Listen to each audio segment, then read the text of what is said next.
Hello to the world and to the kingdom citizens. I greet you in the precious holy name of Yahshua Messiah, Yeshua HaMashiach, who said in his word, John 8:32, "And ye shall know the truth, and the truth shall make you free."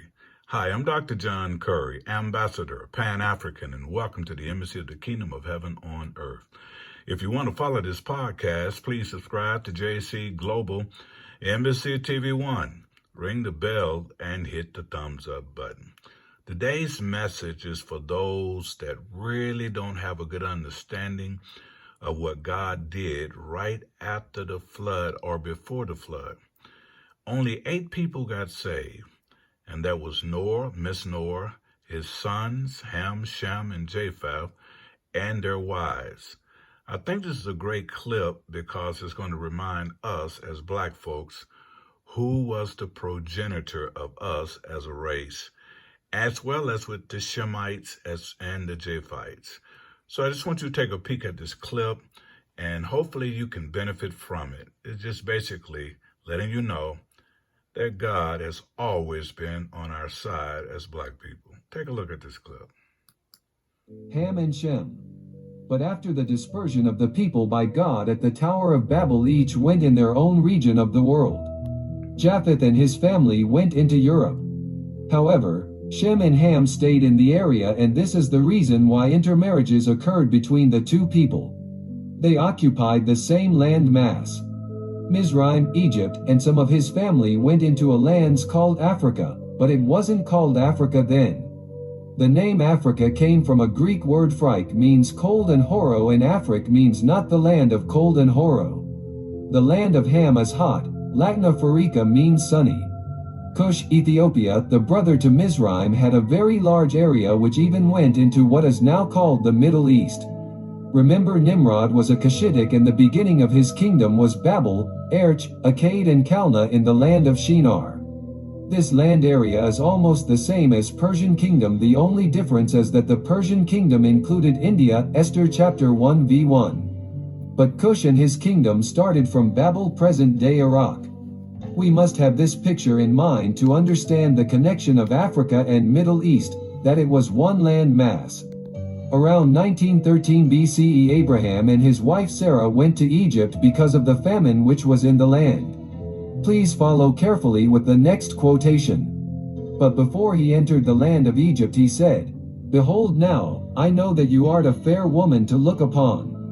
And it will come to pass, when Egyptians shall see thee, that they will say, This is his wife, and they will kill me, but thee they will keep alive."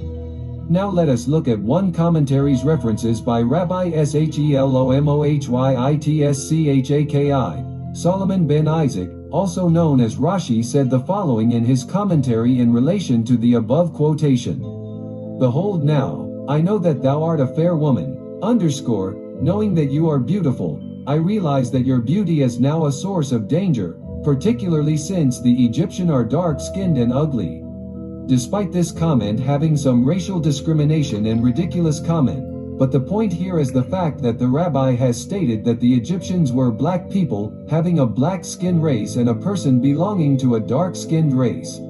The all issue may look irrelevant now, but this quote by Rashi is going to backfire on him. Let us now follow the explanation, because Rashi has admitted that the Egyptians were black people. Next story is about Joseph. One of the 12 sons of Jacob was sold to Egypt by his own brothers out of anger. The Ishmaelites took Joseph and sold to the Egyptians. Later a famine had struck the land of Egypt and Canaan according to the Bible. In case there are those who don't know the verses in the Bible that talks of black people, here we are, and we have already started bringing out those verses to you.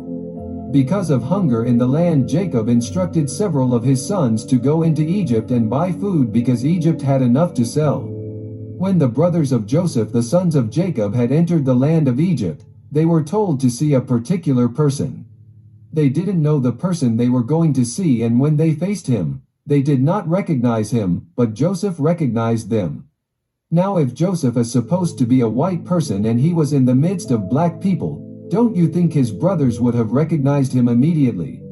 Could it have been due to him being black amongst black people and blended in? A white person definitely would have been able to be pointed at if he was amongst black slaves during slavery time. What do you think? Next, it is a story when Israelites were leaving in the land of Egypt and Pharaoh had instructed that all males among the children of Israel to be killed. One Israeli couple had a newborn baby, a son, and was hidden for 3 months.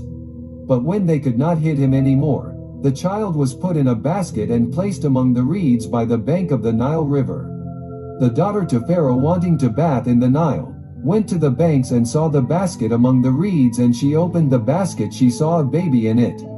Because the baby was very young, she instructed a Hebrew family, coincidentally the mother to the child, to look after and nurse the child until he was weaned. The agreement was made and the baby was given the name Moses. Remember that the Egyptians were black, and if Moses was white and knowing Pharaoh had issued a decree to kill all the Hebrew males, wouldn't he have killed Moses just there and then when she brought the child into the house of her father Pharaoh, since supposedly the child was white in the midst of black Egyptians? Again, if the child was white, do you think Pharaoh's daughter would have even allowed the child to live when she found him by the Nile River?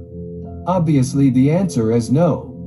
The last point is this: we all know that Moses lived among the Egyptians for years, and one day he saw an Egyptian abusing a Hebrew. He came to the aid of the Hebrew and killed the Egyptians.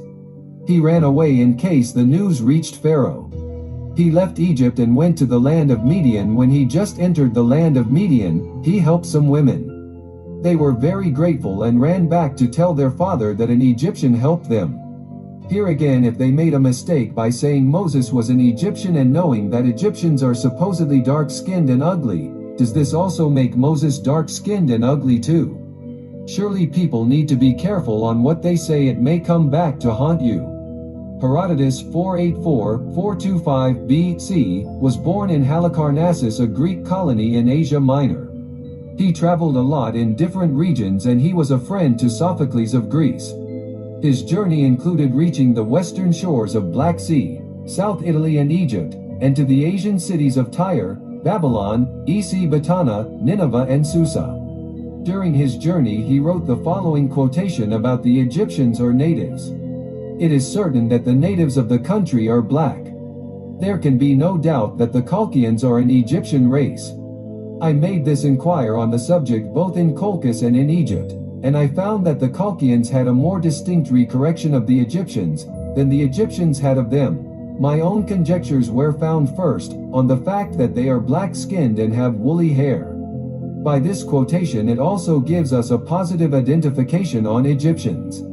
This is to show that Egyptians were black and that Israelite always got mistaken for them, to also prove that they both, the Egyptians and the Israelites, were black people. Solomon Grazel, a white Jewish historian of the 9th century CE AD. He stated that a man appeared in North Africa among the Hebrews there. His name was Eldad from the tribe of Danite.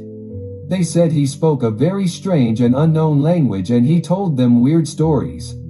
He said the members of his tribe had escaped Israel after Sennacherib had conquered Israel, and he mentioned of Hebrews from other tribes who lived where he came from. He taught the other Hebrews in North Africa all the laws that people follow, which was given to his tribe by tradition from Moses' successor Joshua ben Nun. The story was examined to be true and legitimate by the Gaon. The story has been included here because Mr. Grazel went on to say, some modern scholars argue that Eldad was an Ethiopian Jew, a descendant of ancient colony, which in the days of Ezra, lived on the south border of Egypt. We all know the color of the Ethiopian Jews, and we can conclude that Eldad the Danite, from the tribe of Dan, one of the 12 tribes of Israel, was a black man. Dear friends, fathers, mothers, uncles and all brothers and sisters, if we can't believe and accept this proof as to say what color the Hebrews wear, then you are truly in the state of denial. Finally, on this topic, we are going to list other verses in the Bible identifying the color of the Israelites. The verses are as follows. Lamentation 4:8, it says their visage face is blacker than coal. Lamentation 5:10, our skin was black like an oven. Job 30:30, my skin is black upon me. Song of Solomon chapter 1 verse 5-6, I am dark but lovely. Do not look upon me because I am black. Daniel 7 verse 9. and the hair of his head was like pure wool. Daniel 10 verse 6. His arms and feet like burnished bronze in color. Revelation chapter 1 verse 14. His head and hair were white like wool. His feet like brass as if refined in a furnace. Acts chapter 21 verses 37 to 39. Are you not the Egyptian who some time ago stirred up a rebellion? Joseph, Moses and Paul were mistaken to be Egyptians because they were black. They blended together with black Egyptians in color and appearance.